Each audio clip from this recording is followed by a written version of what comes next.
So I got a crack here on the bulkhead. First thing I'm going to do is just stop drill it, relieve the pressure. This is my initial plan for a patch. I figured I'd go all the way from this side to the other because there's also a small crack just behind the steering component there. Take the pop rivets out. They were spinning, so drill wasn't going to work, grinder wasn't going to work, so cut off wheel it is. Dremel works excellent for that. Just take a little bit off the top there, just enough to thin it out, and hopefully things go well.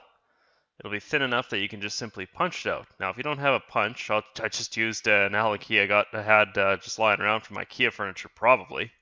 Didn't take enough off this one here, so that's not going to work for me. As you can see, a component just had fallen down back there. So that's probably a good reason why this crack had formed, because that's part of that stiffener, that reinforcement piece. And yeah, sure enough, the other side's broken too. Way she goes, I guess. So looks like I got some extra work to do. Now I've got it all welded up. I reinforced it with a pretty thick piece of steel. And that should be considerably stronger than what it was like when it came from factory. I'm just gonna put it on there and line it up right now just to see, how much it's improved. Make sure it actually lines up before I get too dedicated to it at this point. Of course, without those pop rivets in there, it's not exactly well lined up at this point, but what are you gonna do?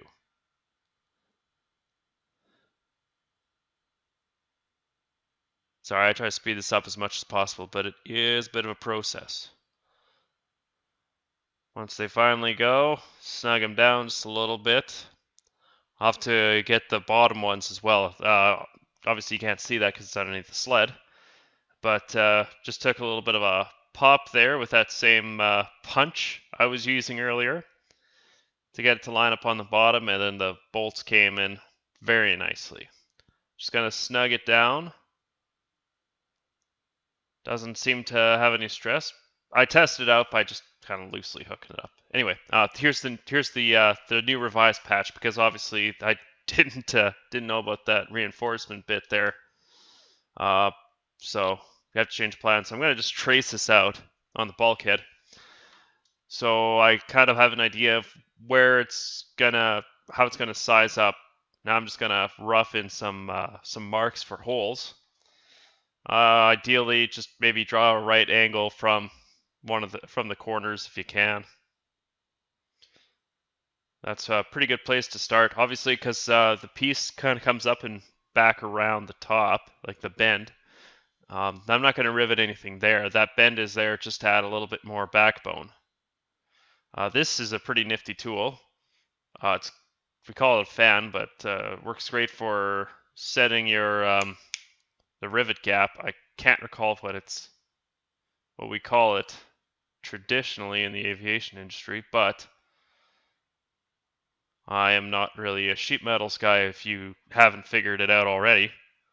But it's pretty quick and convenient. Now the issue I had here, as you could tell, like where that second from the top rivet goes is right on the crack, and I don't really want to drill another hole there, right? I mean, the rivet's gonna do absolutely nothing.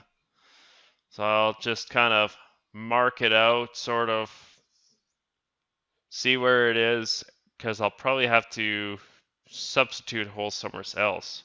In the meantime, I'm going to I'm going to have to I figured maybe do the top and the bottom, because I already have those holes set out.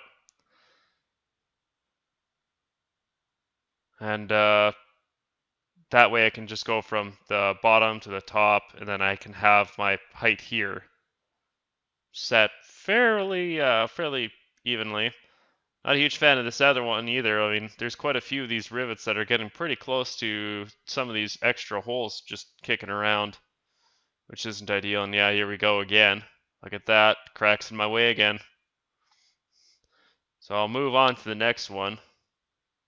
Just skip that one for now. procrastinate as I've done so well for the past few weeks or months or whatever it's been at this point. Don't have much for snow here anyway, so I didn't really feel the encouragement to do so. Move it to the side. Now I've got my other holes set, so I have an idea what I'm looking at here. And those are pretty much the holes I'm going to deal with at this point. So I'm just going to ballpark some extra holes here just to help reinforce the area outside of the crack. The next thing I'm going to do is where I already kind of drilled the one corner on there, on that patch piece. So drill another hole, use these Clecos, the 332nd, number, what is it, 40? Number 40s. And once that's held into place, I can basically go to town and drill all these holes right through the patch piece. And they should line up great for when the time comes to actually rivet it. I haven't decided at this point if I'm going to use pop rivets or traditional rivets. My issue with pop rivets is they're not really particularly strong, and if the cores fall out, they have zero strength. I might even resort to picking up some Cherry Max rivets, because they're basically pop rivets with a locking tab for the core and are incredibly strong. Pretty sure that's the method I'm going to go with. So I kind of screwed up the last piece. Some of the holes kind of weren't on the piece. I guess it had tilted a little bit, so it wasn't even straight. But I had an extra piece of stock from that original long piece that we saw earlier in the beginning. So I just took all the holes from the piece that didn't go so good and traced them over to here and had drilled all the holes. So most of the holes are already there. I ran out of memory around this time, but all I'm going to do before the thing cuts out is I just trace a little line around that edge for the lightning hole, and we'll be cutting that out.